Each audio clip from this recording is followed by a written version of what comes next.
Before we start this, I please want to invite you all to like and subscribe and hit that little bell icon because that would be really cool. But let's get on with it, shall we? I am going to talk about Harper Lee.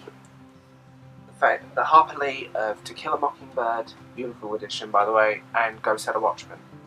Harper Lee was a relatively reclusive woman who grew up in the Deep South in the 1930s. For To Kill a Mockingbird, to understand it, you have to understand the era it's set in. The Great Depression had brought most of the world to its knees, America especially. Everything collapsed. There were people living in tents in Central Park. There were people living in railroad carts. There were people living in squalor. There were people struggling. There were people homeless. There were women and families selling their children on their doorstep because they couldn't afford to keep them. It's a horrific thing to say, but the historical photos of that era are shocking. Also at that time, the KKK and white power movements had kind of started really rearing their ugly head, although they'd been there for a little while. Check out a film called The Birth of a Nation for something horrendous and horrible, which is semi-responsible for the re-emergence of this. Very much it was black and white, no crossover, no in between. And the further deep into the South you went, the stronger that became. Racism, outdated ideas, and God knows what else. Also an extreme amount of religion. The Bible was word. Harper Lee's book, To Kill a Mockingbird, was published in the 1960s. It has a bit of an interesting publication story. Its sequel, Go Set a Watchman, by the way, UK got a really crappy cover, I think.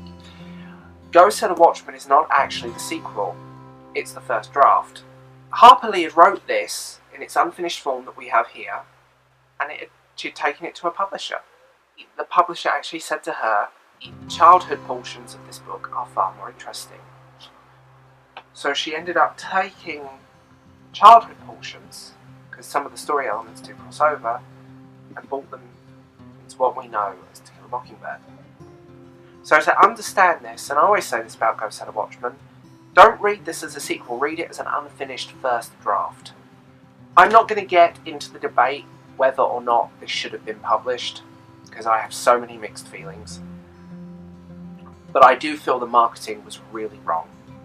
It was never a sequel, and it was marketed as such, and it shouldn't have been. Which is a tragedy. A genuine tragedy.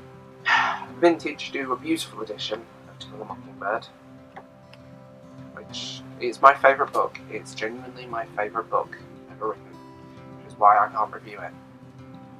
The story, Mockingbird, is a story of childhood, of innocence, of those endless summers we had as kids. It's a courtroom drama framed from the point of view of a child. The beautiful Scout and her brother Jim, who, side note, being British, I never knew it was said as Jim, because J-A-M is jam. Embarrassing. Definitely embarrassing. But the big thing about To Kill a Mockingbird is that it is essentially My Dad is Cooler Than Yours. Atticus, their father, is a strong, powerful, forthright gentleman. He's a single father, he has a black maid, and it fascinates me the fact that, especially at the time, the black and white characters appear very much equal in this. They're written equally, they're equally as strong, they're equally as punchy, although set into their very defined roles. Atticus is probably the father we all want, and a lot of people were annoyed over the change of Atticus from To Kill to Go Set a Watchman. What people don't realise is actually Atticus is Harper Lee's father. He's based on her father, and his views changed. When she wrote this previously, that was her father's viewpoint, but as we come into To Kill, when she did the rewrites and started writing this novel, time had passed, his opinion had changed. This book is set in the fictional town of Macon, a little sleepy town in the Deep South. It's got compassion and humour and a real hodgepodge of characters in it, all eccentrics.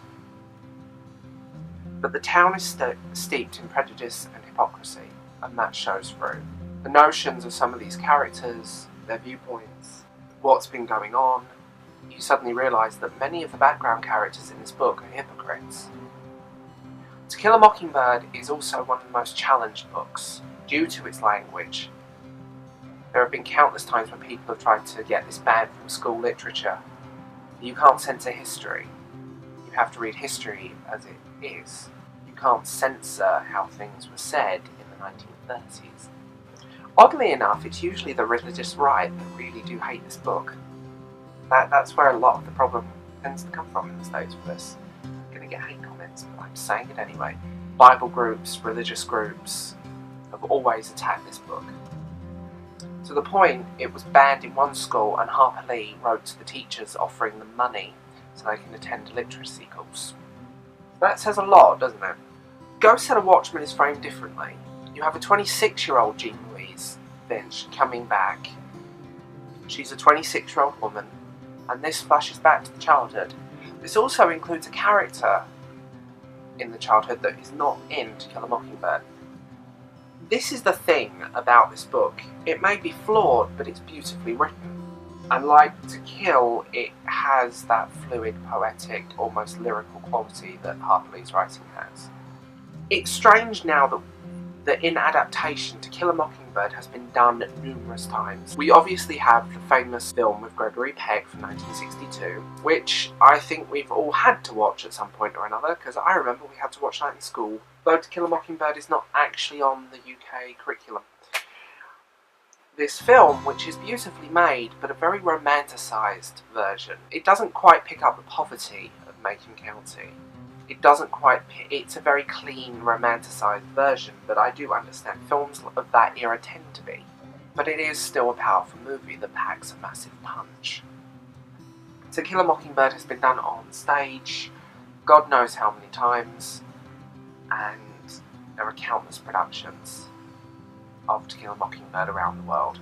It's been done as a radio play, which I've never heard, but I want to listen to at some point or another. In modern adaptation, there is talks and rumours of a film combining these two films combining these two books. I think it would be an interesting way of doing it, to have those two, the first draft and the final book, combined. I think as a reader, as someone that loves that book, I would love to see it. Harper Lee herself was a bit of a recluse. She chose to walk away from the limelight and only popped her head out a handful of times. A fascinating woman that we truly don't know much about, and I'm glad that we don't know much about Harper Lee. I'm glad that her lasting testament is this book. When you think of Harper Lee, this is what happens. A spectacular, independent and strong woman who, I have to admit, she's on that dinner party list. If I could invite 5 people, dead or alive, Harper Lee is on that list. I first read To Kill a Mockingbird when I was 14. My grandmother bought me a copy of the book, and I love it. It truly is my favourite book, and a book that I will revisit many, many times in my life.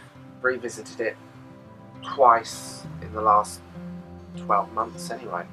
The audiobook is also spectacular, and actually the audiobook of Go Set a Watchman is very interesting.